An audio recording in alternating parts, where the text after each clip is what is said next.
ரீசெண்டா எங்க பார்த்தாலும் மேனிஃபெஸ்ட் பண்ணு ப்ரோ, யூனிவர்ஸ் பார்த்துக்கும். மந்திரம் சொன்னா ஹார்ட் அட்டாக்கே வராது.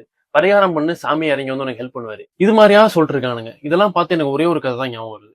ஒரு ஊர்ல ஒருத்தன் தனக்கு லாட்டரி அடிக்கணும்னு சொல்லிட்டு டெய்லி காலைல 5 மணிக்கு எந்திரிச்சு மேனிஃபெஸ்ட் பண்ணுவான். அன்னைக்கு அவன் பண்ணி முடிக்க வேண்டிய எல்லா பூசை, பரிகாரம், காரியங்கள் எல்லாத்தையும் கரெக்டா பண்ணிடுவான். ஒரு 6 மாசமா பண்ணி ஒரு பிரயோஜனமும் இல்ல. சரி, நமக்கு தோஷம் எதாவது இருக்கான்னு சொல்லி ஜோசியக்காரனை போய் பார்க்கலாம்னு சொல்லி போய் பார்த்தான். அந்த ஜோசியக்காரர் சொன்னாராம், உனக்கு நேரம் ரொம்ப அமோகமா இருக்கு, இந்த பரிகாரத்தை மட்டும் பண்ணி முடியும், உனக்கு இந்த மாசம் லாட்டரி கண்டிப்பா அடிக்கும் அப்படின்ட்டு. அந்த பரிகாரத்தையும் பண்ணி முடிச்சும் லாட்டரி அடிக்கல. கடுப்புல கடவுள் இல்ல, ஒண்ணுமே இல்லைன்னு சொல்லி எல்லாத்தையும் தூக்கி போட்டப்ப அந்த கடவுளே மேல இருந்து கீழே இறங்கி வந்து, மகனே உனக்கு என்ன பிரச்சனைன்னு கேட்டாராம். அதுக்கு இவன் சொன்னா, நான் உங்கள்ட்ட என்ன பெருசா கேட்டேன், ஒரே ஒரு லாட்டரி தானே கேட்டேன், எதுக்கு எனக்கு தரலன்னு கேட்டதுக்கு அந்த கடவுள் சொன்னாராம், எனக்கு நீ கொஞ்சமாச்சும் ஹெல்ப் பண்ணும், அட்லீஸ்ட் அந்த லாட்டரி டிக்கெட்டாவது நீ வாங்கிருக்கணும், அந்த லாட்டரி டிக்கெட்டாவது நீ வாங்கிருக்கணும்.